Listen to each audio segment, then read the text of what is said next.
Hello everyone! I-flex ko yung binibili ko kasi tips na lang din ito guys para makakatipid tayo sa mga ulamin natin. Kasi yung pera ko kasi kanina dala ko sa palengke ay 300 pesos. Ngayon, yung kilo ng manok is 190, yung iba 200. So inisip ko kung magmanok kami, isang putahe lang siya, din ubos agad. So, ginawa ko, sa halagang 300 pesos, marami akong nabili at mayroon pa tayong sobra. So, mga nabili lang talaga natin is 250 pesos lang siya. Mayroon na tayong apat na putahe. So, pakita ko sa inyo kung ano-ano yon. So, unang putahe natin is ito. Giniling na baboy, 20 pesos.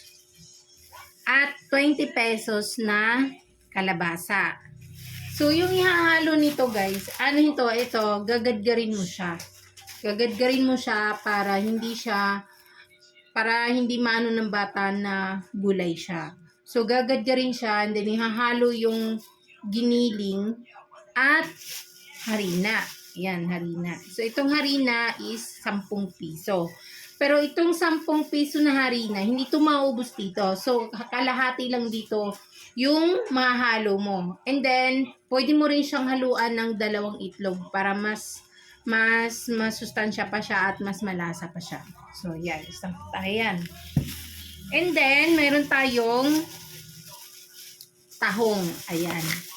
Ito, tahong. So, ito naman tahong, kalahati is 50 pesos. Kalahati, 50 pesos siya. At ang halo lang niya is malunggay, 10 piso, tanglad, 10 piso, at luya, 5 piso. So, ayan. Isang kainan. Ito yung hapunan natin ngayon. Tahong. So, ang gagawin lang natin dito sa sabaw natin. Para may sabaw tayo. Kasi, ayaw ko na muna na may mantika. Lagi na kami prito eh. So, ito wala talaga siyang mantika.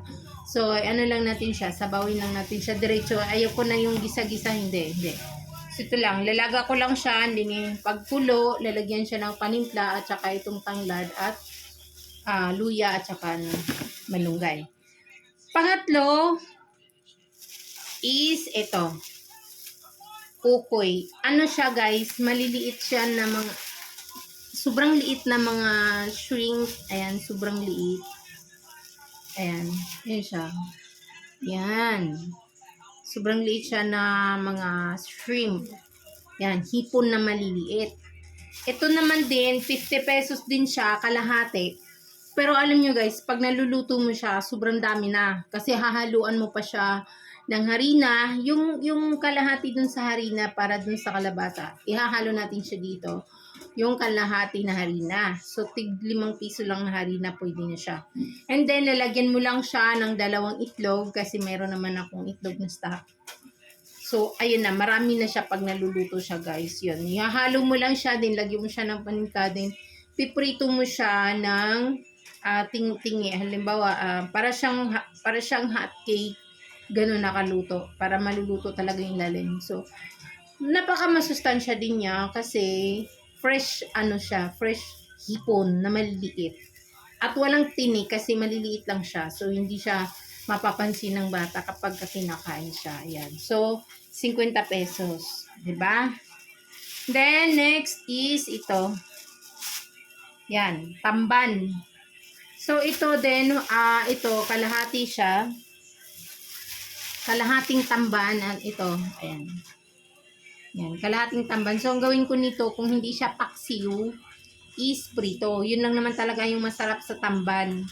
Pwede siyang paksiw or prito. Masarap siya sa prito, nisawsaw mo siya sa maanghang na tuyo at suka. Yan. Pero mas masarap din siya kapag pinaksiw. Pinaksiw na maraming luya, tapos kunti lang yung sabaw. Ganun, masarap din siya. So, halagang 45 pesos. 45 siya guys. So, 45, ayan. So, basta lahat na nabili ko, bumili pa ako ng 2 tinapay. Ayan, 2 tinapay para snacks namin ng anak ko. So, ayan. Ayan. 10 piso, tig 5 piso isa eh. Yan. And then, pabili pa yung anak ko ng piatos na maliit at saka sesto. Diba? So, sa halagang 250 pesos is apat na naputahin ang bibili natin. Kasi kung magkarni tayo, kung magmanok tayo or baboy, ubus ka agad yung 300 pesos at isang putahe lang. Diba? So, yan. Tipid na tayo. So, diba? Yun lang guys. Maging ano lang tayo para makakatipid. Minsan-minsan. So, thank you so much for watching guys.